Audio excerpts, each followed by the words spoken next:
Hi, this is Lee Giles from Easy Peasy All-in-One Homeschool. Tell you another story and talk to you again today. I know this has happened to other people. The unexpected check in the mail.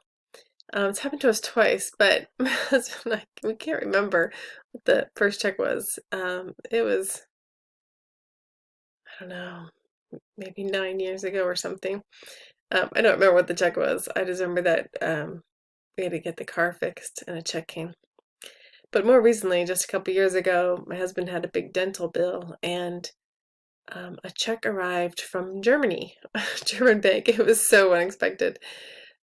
We had not lived in Germany for a year and a half.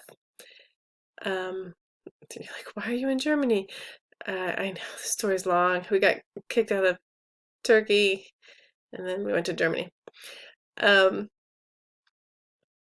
But we got a year and a half after we had been in Germany. We were back in America, and the German bank sent us a check for over $1,000 saying we overpaid our heating bill. So that was completely unexpected, but right when we had this big bill. So, we see that as the Lord's provision. He can do all sorts of things. One of these weeks I'm gonna tell all sorts of healing stories and how the Lord's helped did all these miracles with our youngest son. When he was in the hospital for a couple months, one of the Turkish officials realized we were going to have this big bill, and he took it upon himself to call in some favors and did the paperwork for us and did all this stuff and got us Turkish insurance to cover our whole entire bill. We never paid anything for 2 months of him in the hospital. So there's always things that the Lord can just work out. But I want to remind everyone that it's not about getting money. It's not about the miracle, right? It's not. We don't want these things from God. We want God. The goal is getting to know Him. That's why I'm telling these stories, not to get you to hope for stuff from Him. Our hope is in Him.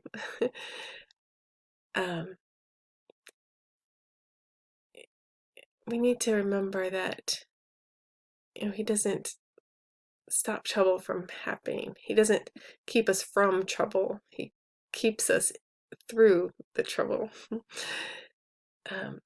Shadrach, Meshach, and Abednego went into the fire. They weren't kept from the fire, but they were kept from the power of the fire. It had no power over them.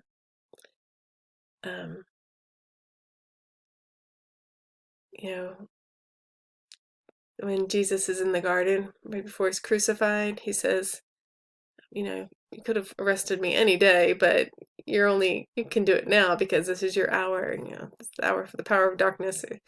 Something in Luke, I think that verse is in, and God allowed it. It's like, okay, now's the time for this to happen, but it's for my good, for my glory.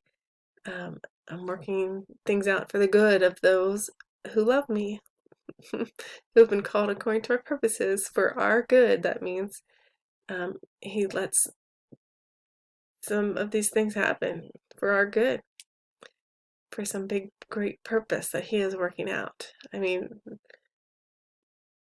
Jesus is, that power of darkness, the hour of darkness.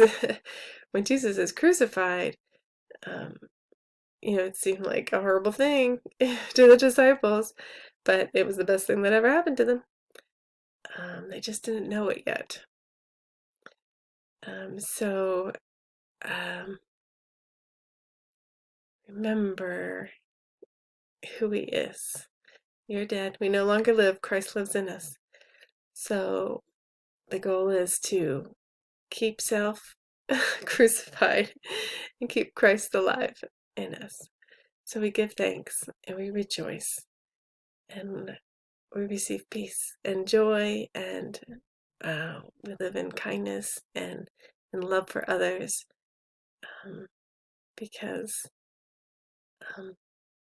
That's what darkness wants to get rid of. It doesn't need to get rid of you. It wants to get rid of Christ in you.